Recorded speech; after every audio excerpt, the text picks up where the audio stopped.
Voilà, chers frères et sœurs, soyez abondamment bénis. Aujourd'hui, nous allons donc continuer la suite de notre étude sur le livre de l'Apocalypse.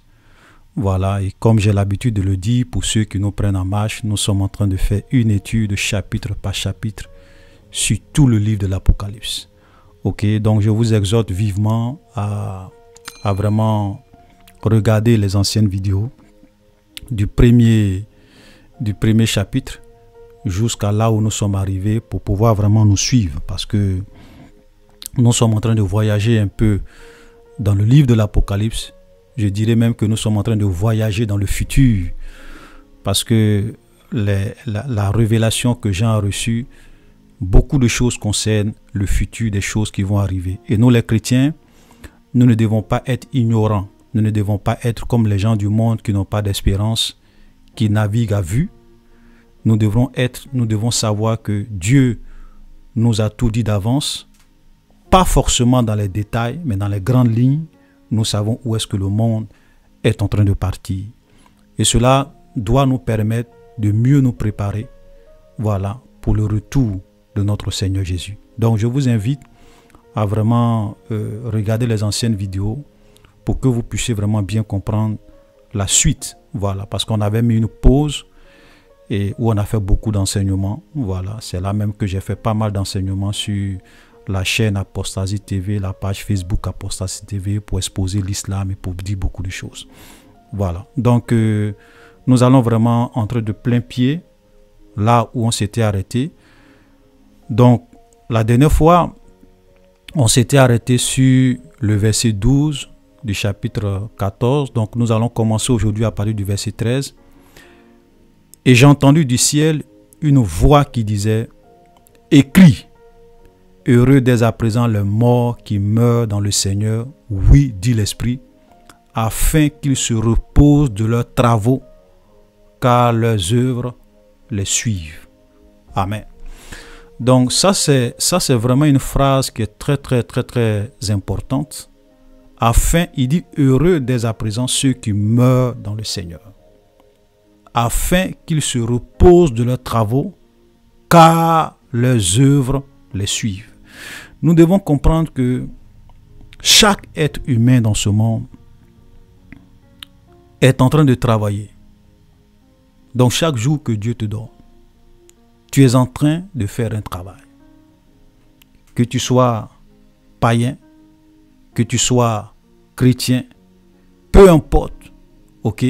Chaque jour de notre vie, chaque jour de ta vie, pour Dieu, tu es en train de travailler. Voilà. Donc, il y a d'autres qui travaillent pour le diable. Quand je dis travail pour le diable, je veux dire par là que leur vie est une vie qui va dans le sens de ce que le diable veut. C'est-à-dire qu'ils vivent pour le diable. Ils s'en foutent de Dieu, ils s'en foutent de la loi de Dieu. Donc ils vivent pour eux-mêmes, ils vivent pour leur propre gloire, ils vivent pour leur propre satisfaction, pour la satisfaction de leurs propres désirs, ils vivent pour les richesses de ce monde et ils sont prêts à faire tout ce qu'ils veulent, même à pécher, à commettre des crimes, parce qu'ils veulent vivre selon le train de ce monde. Et il y a d'autres personnes qui se disent que oui, moi, je décide de vivre pour la gloire de Dieu. Donc, dans tout ce qu'ils font, ce n'est pas l'argent qui les gouverne, ce n'est pas la gloire de ce monde qui les gouverne, ce n'est pas les biens de ce monde qui les dirigent, parce qu'ils sont même prêts à vraiment perdre toutes ces choses, parce qu'eux, ils veulent plaire à Dieu. Donc, eux aussi, ils sont en train de faire un travail. Et à la fin, chacun, réellement, va payer pour le travail qu'il aura fait, ou du moins Dieu va donner un salaire à chacun pour le travail qu'il aura fait. Ok, soit ça sera la vie éternelle ou la mort éternelle. Regardez ce que la Bible nous dit dans le livre de 1 Timothée. 1 Timothée chapitre 5, le verset 24. Il dit, 1 Timothée 5, 24 nous dit, les péchés de certains hommes sont manifestes, même avant qu'on les juge, tandis que chez d'autres, ils ne se découvrent que dans la suite. Verset 25, de même les bonnes œuvres sont manifestes et celles qui ne le sont pas ne peuvent rester cachées. Voilà. Donc vous voyez ce que la Bible nous dit ici. Il dit, il y a chez certaines personnes, leurs mauvaises œuvres sont manifestes, c'est-à-dire qu'elles sont déjà connues avant même qu'on les juge. C'est-à-dire qu'ils ont tellement vécu sur la terre une vie de péché, une vie où ils ont fait du mal, tué, fait des choses extraordinaires. C'est-à-dire que même les hommes même qui ne sont pas Dieu, quand ces hommes-là le regardent, déjà ils voient, en fait, leur vie de méchanceté est connue de tous. Leur mauvaise œuvre est connue de tous avant même qu'on les juge. Et également chez d'autres personnes, c'est plus subtil, c'est-à-dire qu'il y a des gens qui, quand on regarde l'apparence, on peut dire que oui, ce sont de bonnes personnes. Voilà, on ne peut pas vraiment savoir qu'ils vivent dans le mal. Mais la vérité, c'est que tes mauvaises œuvres soient manifestes, qu'elles soient cachées, surtout pour les chrétiens qui pensent que souvent ils trompent leur pasteur en menant une double vie, que ça soit manifeste, que ça soit caché. Tu ne trompes personne. Parce que les yeux de Dieu sont comme une flamme de feu. Rien n'est caché devant lui. Donc, chacun sera jugé et ses œuvres vont être, et ses mauvaises œuvres vont être manifestées aux yeux de Dieu. De la même manière également, ceux qui vivent pour Dieu, ok, leurs bonnes œuvres sont manifestes, ok, et même si ces œuvres-là ne sont pas visibles par les hommes, parce qu'il y a des gens qui sont vraiment des gens très bien, qui font beaucoup de choses pour la gloire de Dieu, mais les gens ne les acclament pas parce que ces choses-là, ils ne les font pas voir. Voilà. Donc, eux aussi, leurs bonnes œuvres ne peuvent pas être cachées. Voilà. Et Dieu va leur bénir et leur récompenser pour cela. Donc, c'est très important. En un mot, pour dire que peu importe la vie que tu mènes, rien n'est caché devant Dieu. C'est pour cela qu'un vrai enfant de Dieu ne vit jamais sa vie devant les hommes. Voilà. Devant les hommes. Ce n'est pas l'opinion des hommes qui l'intéresse, ce n'est pas ce que les hommes pensent qui l'intéresse. Et donc ici, la Bible nous fait croire que, comme nous l'avons lu tout à l'heure, le Seigneur nous dit clairement que ceux qui lui appartiennent et qui meurent dans le Seigneur, qui meurent dans la sainteté, qui meurent en tant que de vrais chrétiens, de vrais enfants de Dieu, ils sont vraiment heureux et ils vont se reposer. Et leurs œuvres les suivent parce qu'au jour du jugement, leurs œuvres sera exposé et Dieu va les récompenser pour ce qu'ils ont fait. Ça, c'est très important. Donc, chers frères et sœurs, nous devrons être heureux. C'est pour cela que la Bible dit que nous devrons être heureux lorsque les hommes nous traitent de tous les noms, nous insultent à cause du Seigneur. Nous ne devons jamais regretter. Jamais, nous ne devons jamais regretter de perdre des choses dans ce monde pour le Seigneur. C'est vrai que tu étais appelé peut-être à être quelqu'un de grand, mais parce que tu as voulu être juste, parce que tu as voulu être honnête, parce que tu as voulu servir ton Dieu, tu n'as pas pu avoir peut-être la richesse, le poste, la position que tu méritais, parce que tu étais quelqu'un d'intègre, mais tu n'as pas à regretter. Pourquoi? Parce que tes œuvres te suivent.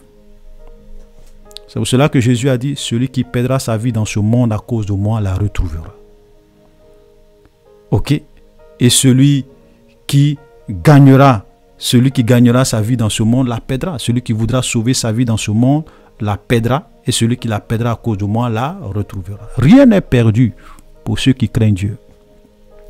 Rien n'est perdu pour ceux qui veulent plaire à Dieu. Rien n'est perdu. Voilà.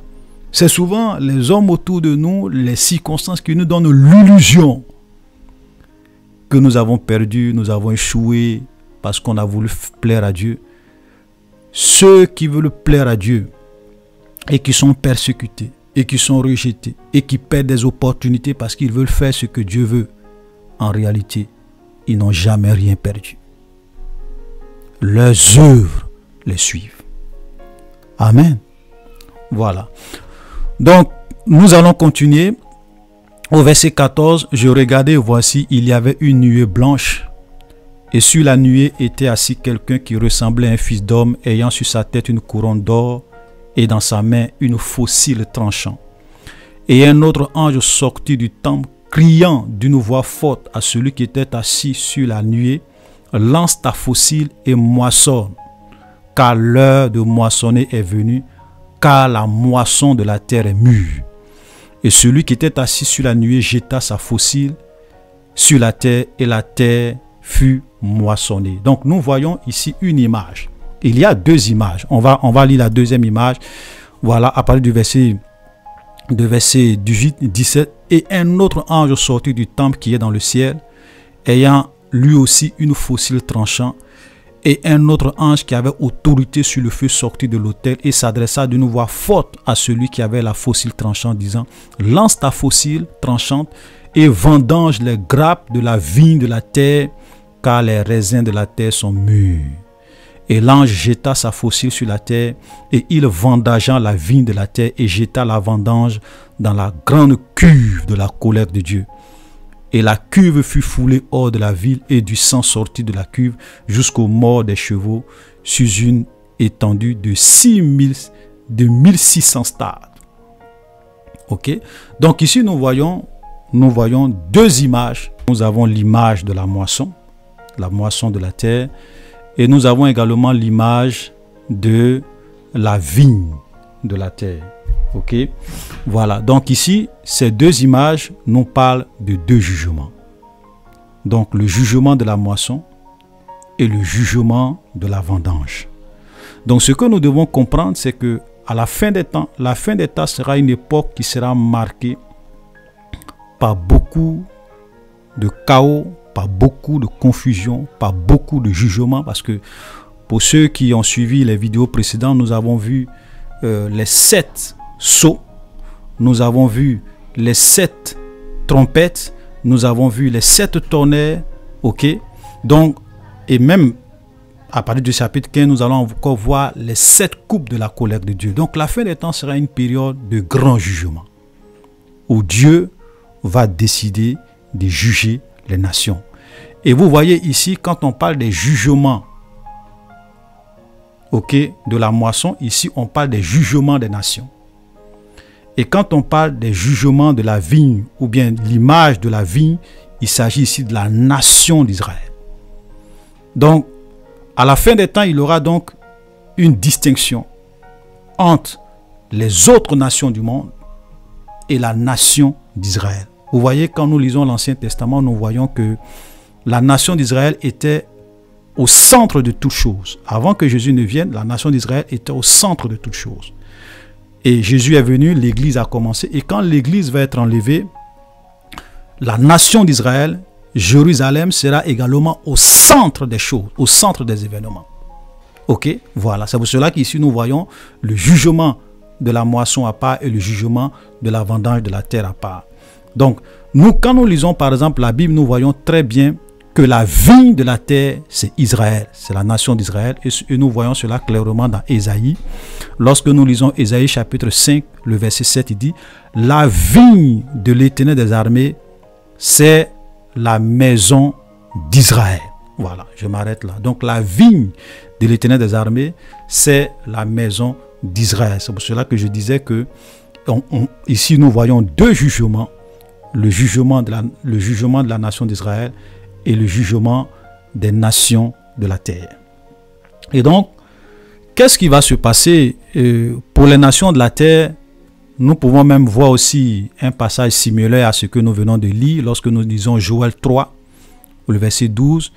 Il est dit que les nations se réveillent, qu'elles montent vers la vallée de Josaphat, car là je siégerai pour juger toutes les nations d'alentour. Saisissez la faucille, on a vu tout à l'heure la faucille, car la moisson est mûre. Venez fouler, car le pressoir est plein. Les cuves regorgent, car grande est leur méchanceté. Donc pourquoi Dieu va entrer en jugement? Et qu'est-ce qui va faire que Dieu va juger le monde? À cause du péché, à cause de la méchanceté des hommes. Ok? Et nous voyons qu'on dit la moisson est mûre. Pourquoi la moisson est mûre? Parce que vous savez que Dieu ne juge pas comme ça. Dieu ne juge pas comme ça. Depuis que Dieu a détruit la terre par le déluge, Dieu a décidé de ne plus détruire le monde comme ça. Ok? C'est pour cela que quand Dieu doit juger, il attend ce que il donne le temps aux hommes de se repentir, il donne le temps aux hommes de revenir à la vérité, il est patient. Mais quand le péché des hommes atteigne un niveau et que le péché des hommes est à son comble, Dieu rentre en jugement avec les hommes. Et nous voyons une référence à cela dans Genèse. Dans Genèse chapitre 15, nous voyons une référence à ce que je viens de dire. Et là, c'est Dieu qui parlait à Abraham, qui disait à Abraham que tes enfants seront étrangers dans un autre pays, ils seront là-bas en esclavage, ils seront opprimés pendant 400 ans. Et après cela, je vais juger cette nation. Il parlait bien de l'Égypte. Et ils vont revenir sur ces terres. Et regardez le verset 16. À la 4e génération, ils reviendront ici, car l'iniquité des Amoréens n'est pas encore à son comble. Voilà pourquoi Dieu ne pouvait pas juger ces nations au temps d'Abraham, parce que leur péché n'était pas encore à son comble. Mais après 400 ans, ils ne vont pas se repentir, le péché va arriver à son comble et en ce moment-là, moi, je vais décider de les juger. Ok? Donc, Dieu juge lorsque les choses sont mûres. Ok? Les choses sont mûres. Nous voyons, je reprends encore, et un autre ange sortit d'un criant d'une voix forte à celui qui était assis sur la nuée, lance ta faucille et moissonne, car l'heure de moissonner est venue. Pourquoi l'heure de moissonner est venue? Car la moisson de la terre est mûre. En un mot, les hommes, le péché des hommes est à son comble. Amen. Est à son comble. Donc Dieu va juger les nations. Et comme nous l'avons vu, ça sera une période où l'Antichrist sera sur terre, où nous allons assister à l'apparition, comme je le disais dans la vidéo sur le chapitre 13, nous allons assister à l'apparition d'une trinité satanique sur terre. Une trinité satanique. Le diable, l'Antichrist et le faux prophète. Et le péché va abonder. L'iniquité va croître. Et aujourd'hui, nous commençons un peu à assister à cela, où les gens sont en train de légaliser des choses qui sont anormales. Ce qui était anormal il y a des années de cela, aujourd'hui devient quelque chose de normal. Et ça a été un travail des gens tapis dans l'ombre, des serviteurs de Dieu tapis dans l'ombre, qui sont dans les sciences occultes, qui ont travaillé pour introduire dans chaque nation, ok, des lois qui légalisent le péché et le mal. Et pendant le règne de l'Antichrist, cela encore va atteindre un autre niveau et Dieu va rentrer en jugement avec les nations. Donc, chers frères et sœurs, ces deux images que nous voyons dans ce texte que nous venons de lire représentent le jugement des nations et le jugement de la nation d'Israël. Voilà. Et Dieu même pouvait dire, à la fin des temps, il dit, je rassemblerai toutes les nations autour de Jérusalem et je vais rentrer en jugement contre eux. Voilà, donc la fin des temps sera une période vraiment de chaos, de confusion et de beaucoup de problèmes. C'est pour cela que, chers frères et sœurs, je ne cesse de le dire depuis que nous sommes en train de faire cette étude sur le livre de l'Apocalypse. Vaut mieux ne pas rater l'enlèvement. Vaut mieux ne pas être là à cette époque. Parce que la confusion sera grande. La mort, excusez-moi, va vraiment régner partout. Et sans oublier que Dieu lui-même l'a dit, lorsque nous lisons 2 Thessaloniciens chapitre 2, que lui-même, il enverra une puissance d'égarement, afin que tous ceux qui n'ont pas eu l'amour de la vérité, qu'ils soient condamnés. Voilà. Et malheureusement, aujourd'hui, nous sommes à une période où l'Église, dans sa grande majorité, les hommes n'ont plus l'amour de la vérité. Les gens n'aiment plus qu'on leur parle du péché. Les gens n'aiment plus qu'on leur parle de l'enfer. Les gens n'aiment plus qu'on leur parle des messages qui dérangent. Les gens n'aiment plus qu'on leur fasse des reproches. Ils veulent entendre des choses qui sont agréables à l'oreille. Comme la Bible dit qu'à la fin des temps, les hommes ne supporteront pas la sainte doctrine. Mais ayant la démangeaison d'entendre des choses agréables, ils se donneront une foule de docteurs qui vont leur enseigner des choses qu'ils ont envie d'entendre. Pourquoi les faux prophètes prospèrent aujourd'hui? Pourquoi les messages de prospérité, de bénédiction, d'élévation prospèrent? Parce que les hommes ont envie d'entendre des choses agréables. Ok? Tu seras prospère. Amen. Tu es un champion. Amen. Tu es appelé à briller dans ce monde. Amen. Tu es appelé à impacter ce monde. Amen. Les choses agréables. Mais le péché, la fornication, prêcher contre la polygamie, abandonne l'homme avec qui tu vis mais qui n'est pas ton mari. On ne veut pas entendre ça. Voilà, l'amour de la vérité a disparu. Et le monde est entré dans l'église. Aujourd'hui, vous allez dans beaucoup d'églises, c'est le spectacle. Ce sont des concerts. C'est la musique. C'est plein de choses. Je ne dis pas que la musique est une mauvaise chose en soi, mais je vais dire aujourd'hui, les principes du monde sont rentrés dans l'église. Vous allez aujourd'hui à des concerts chrétiens. Si on bouche vos oreilles pour ne pas que vous puissiez entendre la musique et que vous regardez l'environnement, tout ce qui se passe, l'effervescence, vous allez avoir l'impression que vous êtes en train d'assister à un concert païen. En réalité, les gens ont amené dans l'église les choses du monde et puis ils ont mis le nom de Jésus dedans pour que cela puisse être acceptable par les chrétiens. Et les gens n'ont pas le discernement pour comprendre que ça, ce sont des principes, des choses du monde. C'est déplorable. Voilà. Donc à la fin des temps, c'est ça.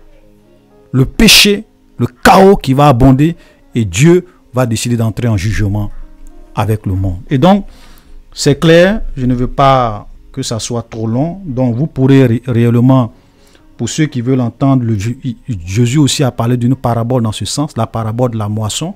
Dans Matthieu chapitre 13, le verset 24 à 30 et le verset 37 à 43, nous voyons là que Jésus a donné une parabole sur la moisson. Et le jugement. Voilà. Donc vous pourrez lire, vous pourrez également lire, j'ai déjà cité Ésaïe 5, le verset 7, vous pourrez également lire Psaume 8, le verset 9 à 11, pour essayer un peu de compléter à tout ce que je viens de dire. Donc chers frères et sœurs, ces deux images, soyons clairs, c'est le jugement de la moisson et le jugement de la vendange, le jugement de la vigne de l'Éternel qui est la nation d'Israël. Donc la nation d'Israël sera au centre de l'attention à la fin des temps. Amen. Alors, quand nous venons dans le chapitre 15, voilà, nous voyons là quelque chose d'extraordinaire, c'est que nous voyons dans le chapitre 15 un signe. Je vais lire rapidement Apocalypse chapitre 15. Puis je vis dans le ciel un autre signe grand et admirable. 7 anges qui tenaient 7 fléaux, les derniers, car par eux s'accomplisse la colère de Dieu. Je vis comme une mer de verre mêlée de feu ceux qui avaient vaincu la bête et son image et le nombre de son nom debout sur la mer ayant les arbres de Dieu. Ils chantaient le cantique de Moïse, le serviteur de Dieu, le cantique de l'agneau en disant: tes œuvres sont grandes et admirables, Seigneur Dieu Tout-Puissant. Tes voies sont justes et véritables, Roi des nations. Qui ne craindrai-je, Seigneur? Qui ne craindrait, Seigneur, et ne glorifierait ton nom? Car seul tu es saint, et toutes les nations viendront et se prosterneront devant toi, parce que tes jugements ont été manifestés. Donc ici, on voit quoi? Jean voit quoi? 7 anges qui tenaient 7 fléaux. Donc nous avons, la dernière fois, nous avons vu que le chiffre 7, c'est le chiffre de la perfection. Donc les 7 sceaux, les 7 trompettes, les 7 tonnerres. Ici, nous voyons 7 coupes. 7 coupes de la colère de Dieu. Donc, c'est-à-dire que là, nous allons assister à les 7 coupes de la colère de Dieu. Comme je le disais, ça sera un temps de jugement, un temps de chaos, un temps où Dieu va déverser sa colère sur le monde. Et là, l'église ne sera pas là. C'est pour cela que quand tout ça, on a déjà vu que l'église va être enlevée. Et ici encore, nous voyons une confirmation parce qu'il dit: et je vis comme une mer mêlée de feu. Et ceux qui avaient vaincu la bête de son image et le nombre de son debout sur la mer de verre ayant des arbres de Dieu. C'est-à-dire que là, ils sont dans le ciel. Et ils chantent à la gloire de Dieu des cantiques en l'honneur de Dieu et en l'honneur de l'agneau. Voilà. Donc tous ceux qui craignent Dieu vont partir. Voilà, vont partir. Donc, ceux qui vont rester et qui vont prendre la marque de la bête et qui vont adorer l'antichrist, ce sont eux qui vont subir la colère de Dieu. Ce sont eux qui vont vivre les 7 coupes de la colère de Dieu. Mais l'Église ne sera pas déjà là. Voilà, c'est pour cela que frères, nous devons craindre Dieu. Vous voyez, regardez, quand nous lisons le verset 4, il dit « Qui ne craindrait, Seigneur, et ne glorifierait ton nom, car seul tu es saint. » Voilà. Donc, qui nous devons craindre? Dieu. À qui nous devons rendre gloire? Dieu. Vous savez, la crainte de Dieu est le commencement de la sagesse. La crainte de Dieu est le commencement de la sagesse.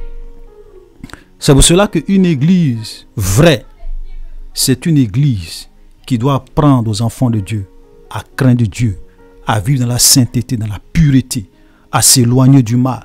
Voilà une église véritable. Elle doit insister sur le péché, afin que l'église soit une église pure, une église sainte, sans tache ni ride. Mais aujourd'hui dans les églises, c'est sur quoi on insiste? Sur les choses matérielles, sur l'argent, sur la prospérité, sur le mariage, sur l'élévation, sur le leadership. Ça dit que des choses qui n'ont aucune valeur devant Dieu dans l'éternité. Vous pensez qu'au jour du jugement, Dieu va poser une question au ciel pour dire, frère, tu n'as pas eu la foi pour être prospère. Pourquoi tu n'as pas eu la foi pour être prospère? Vous pensez que c'est ça que Dieu va poser comme question aux gens? Pourquoi tu n'as pas eu la foi pour être un champion, pour être une étoile? Vous pensez que c'est ça que Dieu va poser comme question aux gens? Jamais. On ne parle pas de la prospérité au ciel, frère. Parce qu'au ciel, on marche sur de l'or.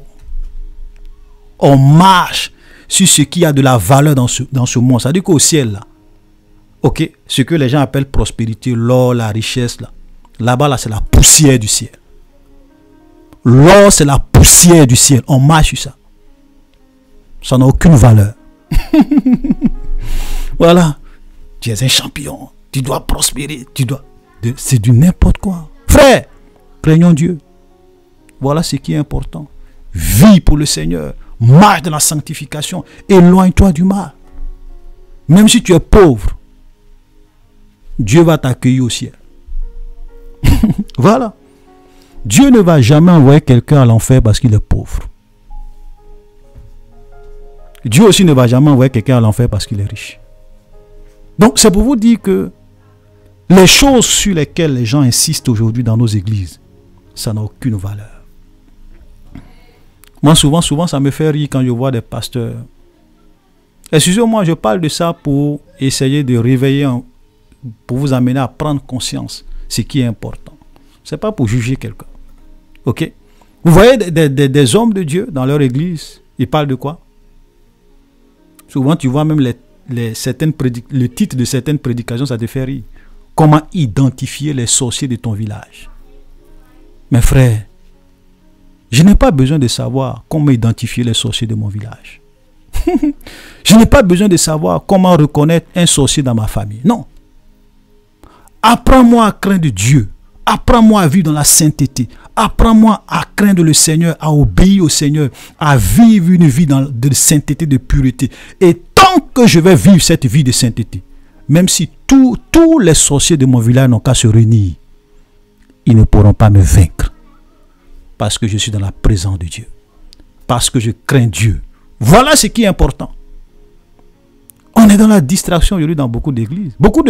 Vous écoutez beaucoup de messages dans beaucoup d'églises. Ce sont des messages de distraction. Moi, j'appelle ça des messages de distraction. On n'insiste pas sur ce qui est essentiel. Parce que les hommes n'ont pas envie d'entendre ce qui est essentiel. Amen. Donc, craignez Dieu. Voilà ce que les gens chantent. Ok? Verset 6.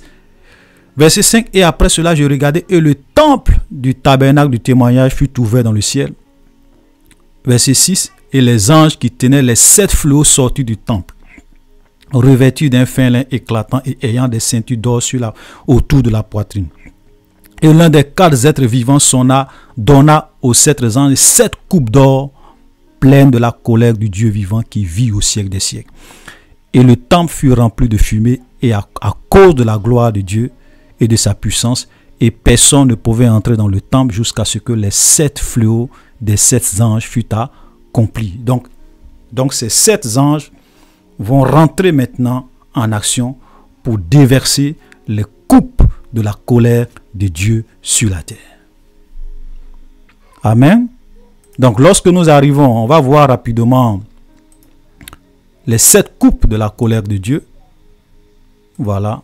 Donc on est déjà au chapitre 16. Voilà, on va aller un peu vite, comme il y a un peu longtemps qu'on n'a pas quand même fait pas mal de choses. Verset 1, et j'ai entendu une voix forte qui venait du temple et qui disait aux 7 anges, allez et versez sur la terre les 7 coupes de la colère de Dieu. Le premier alla et versa sa coupe sur la terre, et un ulcère malin et douloureux frappa les hommes qui avaient la marque de la bête et qui adoraient son image. C'est pour cela que tout à l'heure je disais que c'est ceux qui seront sur terre qui vont prendre la marque de la bête, qui vont adorer l'image de la bête. Ce sont eux qui vont vraiment subir la colère de Dieu. Vous savez, l'adoration doit revenir à Dieu seul. Mais à la fin des temps, les gens vont adorer l'Antichrist. Ils vont adorer la bête. Ils vont adorer le diable. Et nous avons aujourd'hui une préfiguration de ces choses. Ou dans l'église de Dieu, où vous avez des chrétiens qui adorent des hommes, qui vénèrent des hommes, qui prient. C'est-à-dire qu'il y a certaines églises où vous partez, le pasteur est comme un demi-dieu. Ses paroles sont force de loi. Les gens s'inclinent. Vous avez même des églises où même quand le pasteur vient, vous voyez des chrétiens qui se prosternent. Ils s'inclinent pour le saluer. Ils se prosternent pour le saluer. Un homme comme vous, ça c'est de l'idolâtrie. Frère, je vous dis la vérité. Et donc, c'est une préfiguration, vous voyez. On vénère, on adore des hommes. Et souvent, quand on dit ça, on dit ce genre de choses aux gens, vous avez des gens qui vont dire non, c'est le respect. Qu'est-ce que vous appelez respect? Même l'apôtre Pierre, lorsqu'il allait sur Corneille, Corneille est venu se mettre à genoux. Il a dit à Corneille, lève-toi car je suis un homme comme toi. Pierre, il dit, je suis un homme comme toi. Lève-toi, pourquoi tu vas t'engenouiller devant moi? Je suis un homme comme toi. C'est devant Dieu qu'on doit s'engenouiller. Moi, je suis un homme. Vous comprenez? Donc, tous ces pasteurs qui acceptent l'adoration des hommes, qui acceptent qu'on les vénère, ces bishops, ces archibishops, ces révérends, ces prophètes internationaux, ok, qui poussent le peuple de Dieu à les idolâtrer, ce sont des petits antéchrists. Pour ne pas dire, parce que anté, ça veut dire avant, quand on dit antéchrist, ça veut dire avant le Christ, mais quand on dit anti, c'est contre le Christ. Frères, faisons attention. Nous ne devons adorer personne dans ce monde, car toute l'adoration revient à Dieu. Donc, à la fin des temps, comme les gens vont commencer à adorer l'Antichrist, ils vont commencer à faire beaucoup d'abominations, Dieu va réellement régler leur compte. Amen. Donc, le premier alla et versa sa coupe sur la terre, et un ulcère malin et douloureux frappa les hommes qui avaient la marque de la bête et qui adoraient son image. Donc, un peu comme une maladie. Un ulcère qui va frapper, une maladie qui va frapper les hommes. Pourquoi? Parce qu'au lieu d'adorer Dieu, ils ont préféré adorer la créature. Ils vont connaître, ils vont goûter, ok, à la colère de Dieu pour cela. Le second versa sa coupe dans la mer, et elle devint du sang, et comme celui d'un mort, et tout être vivant mourut, tout ce qui était dans la mer. Vous voyez, quand on est en train de voir le jugement des 7 trompettes, on voyait qu'à chaque fois que Dieu frappait le monde, c'était un tiers de la mer qui va devenir du sang, un tiers des animaux qui vont mourir, ainsi de suite. Un tiers, ok? Mais cette fois-ci, nous voyons que c'est la totalité. C'est-à-dire que cette fois-ci, le jugement de Dieu est sans merci, est sans miséricorde. Parce qu'avant, Dieu frappait, mais il avait un peu de compassion. Il laissait au moins 2 tiers vivre. Ok? Par amour, parce que Dieu est amour. Mais cette fois-ci, Quand on arrive à cette période, ça sera la totalité. Donc les coupes de la colère de Dieu sont sans miséricorde. La totalité. Imaginez vivre dans un monde où tout ce qui est dans la mer, tous les poissons, tout ce qui vit meurt. Vous-même imaginez. De la même manière que Moïse a frappé le Nil et que le Nil est devenu du sang. C'est à peu près ces mêmes jugements. Mais ça sera un peu des jugements comme ça, mais de façon mondiale. Imaginez, frère.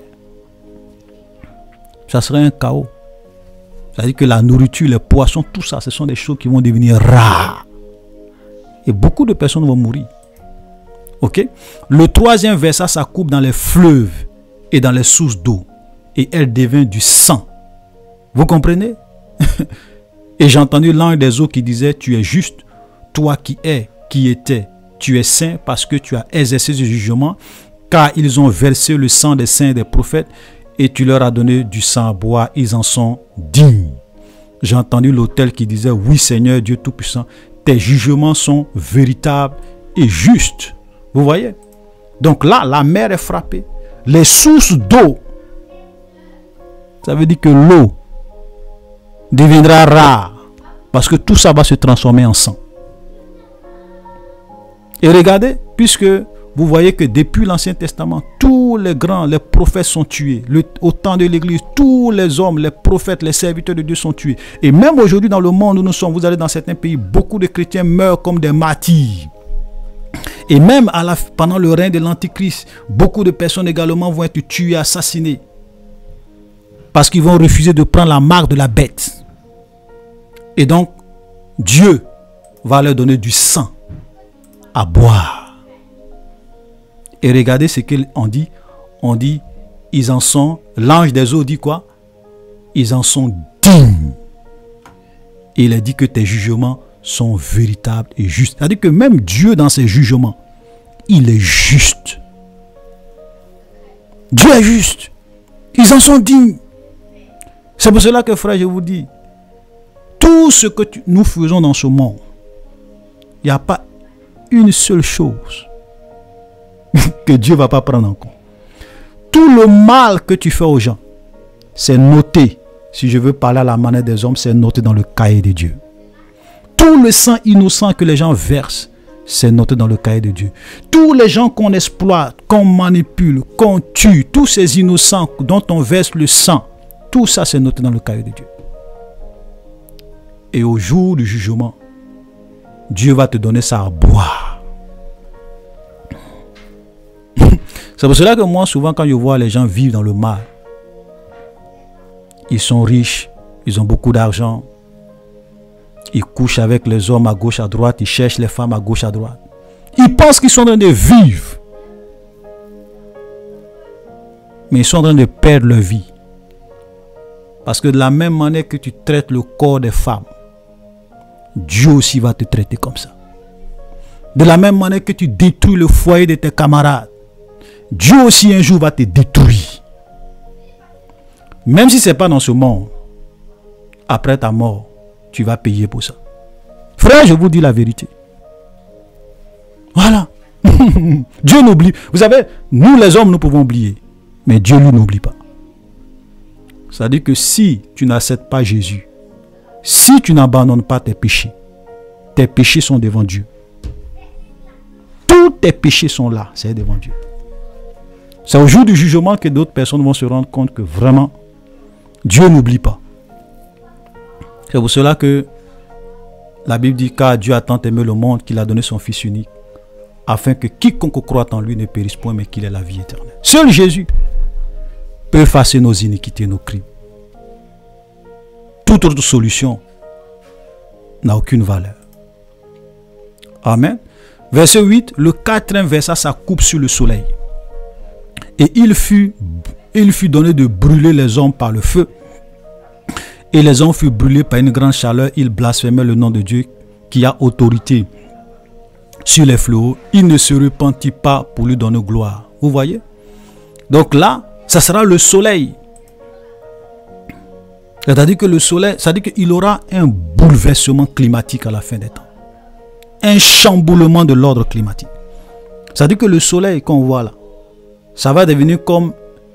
On va même plus pouvoir contrôler. La chaleur que ça va dégager, ça va brûler les hommes. Ça veut dire que c'est un peu comme si les hommes ne pourront même plus sortir au dehors parce que les rayons du soleil, quand les rayons du soleil vont t'atteindre là, ça risque de te créer des problèmes à cause de la chaleur. Frère, la fin des temps sera terrible. Terrible. C'est pour cela qu'il dit, vaut mieux ne pas être là. Le 5e versa sa coupe sur le trône de la bête et son royaume fut couvert de ténèbres et les hommes se mordaient la langue de douleur et ils blasphémaient Dieu. Ils blasphémaient le Dieu du ciel à cause de leur douleur, de leurs excès. Ils ne se repentirent pas de leurs œuvres. Vous voyez qu'à chaque fois quand Dieu frappe, qu'est-ce que la Bible dit? Les hommes ne vont pas se repentir de leurs œuvres. Donc qu'est-ce qui va faire que beaucoup de personnes vont perdre la vie? C'est à cause du manque de repentance.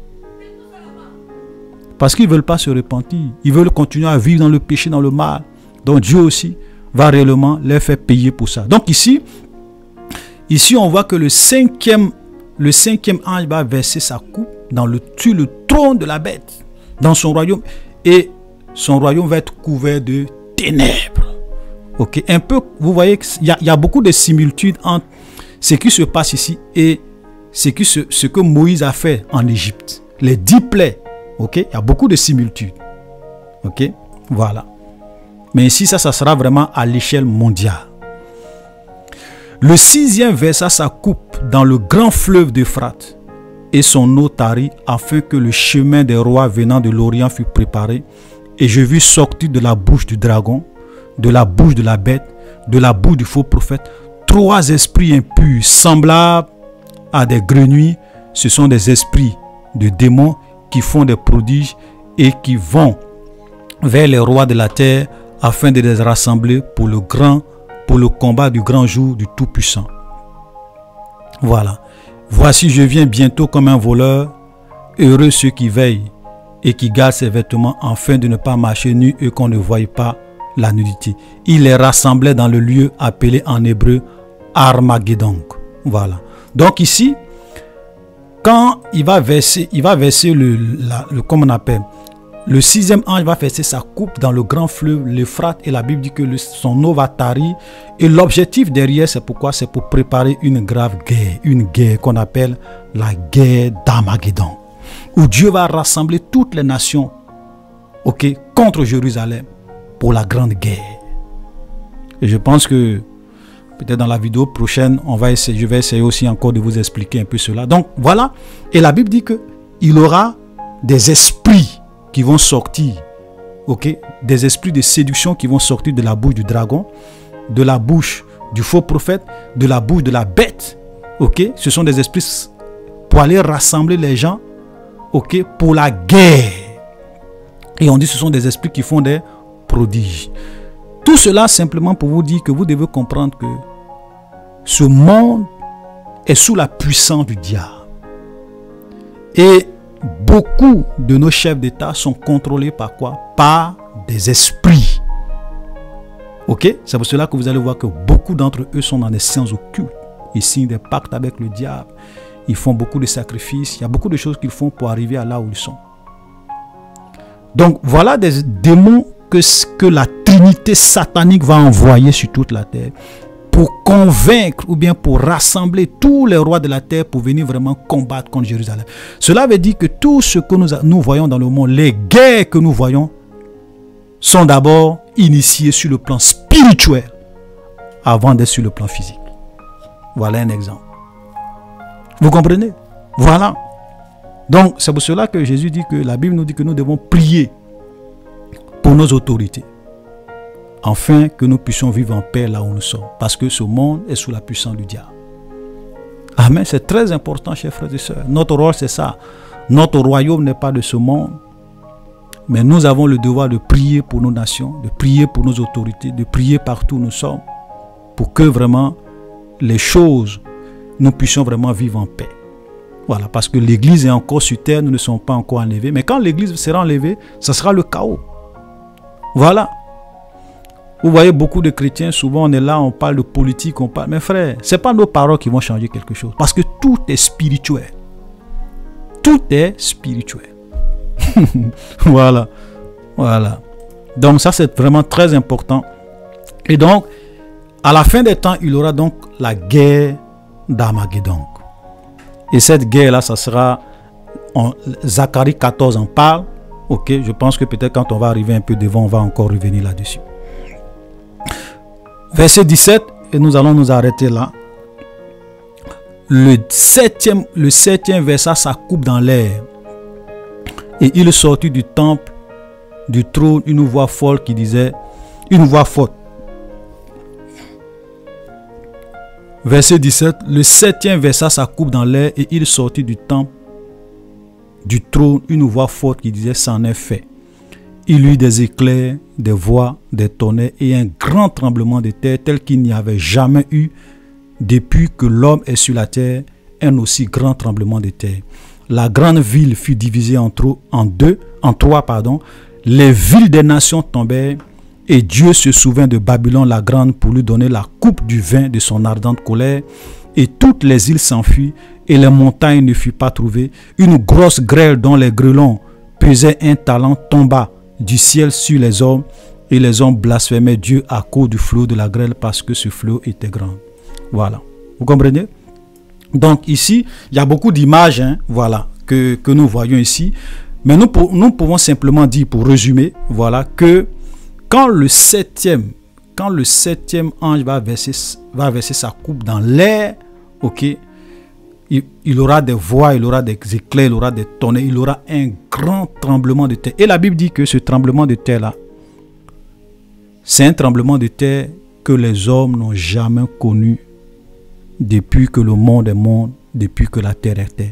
À telle sorte que les villes des nations vont tomber, de telle sorte que la grande ville sera divisée en trois parties, les îles vont s'enfuir, les montagnes ne furent plus trouvées. En un mot, ça sera un tremblement de terre d'une telle ampleur que même les villes des nations, les immeubles, les gratte-ciels, tout ça, ça va s'écrouler.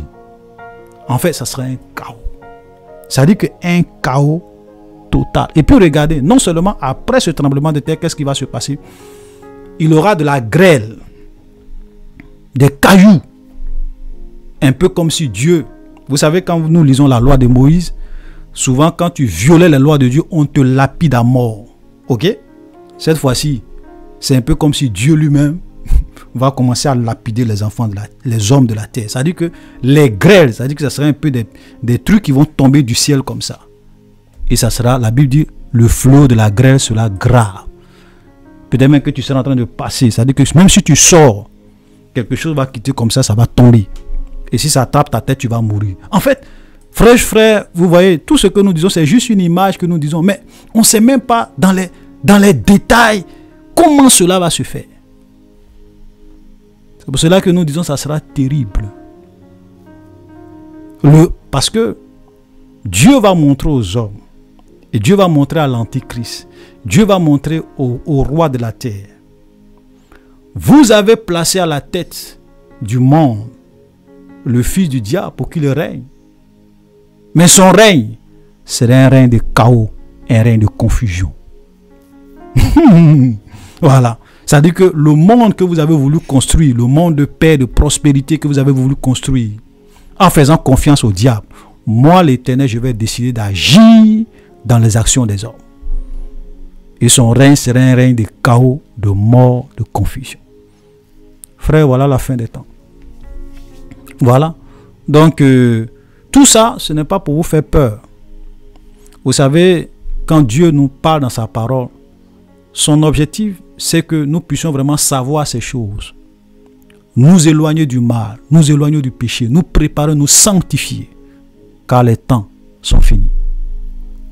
Les temps sont finis. Il ne nous reste plus suffisamment de temps. C'est pour cela que tout enfant de Dieu doit commencer à prendre sa vie au sérieux. Doit arrêter d'écouter ces faux messages qui ne le conduisent pas réellement à craindre Dieu, à vivre pour Dieu. Il doit arranger sa vie parce que personne ne connaît le jour ni l'heure où le Fils de l'homme va venir. Voilà, donc chers frères et sœurs, je pense que Aujourd'hui, on est allé un peu vite. On a terminé le chapitre 14. On a fini le chapitre 5. On vient de finir également le chapitre 16. Donc prochainement, nous allons entamer le chapitre 17. Voilà, où nous allons parler de Babylone la Grande. Ok, voilà, Babylone la Grande. Et nous allons vraiment parler un peu de Babylone. Et on va voir un peu c'est quoi Babylone, parce qu'il y a quand même beaucoup de chapitres, je crois que beaucoup de choses qui sont dites. Donc on va essayer de résumer un peu pour vous présenter exactement c'est quoi Babylone, avant qu'on ne puisse vraiment continuer dans la suite de notre étude. Donc shalom, soyez bénis et à la prochaine.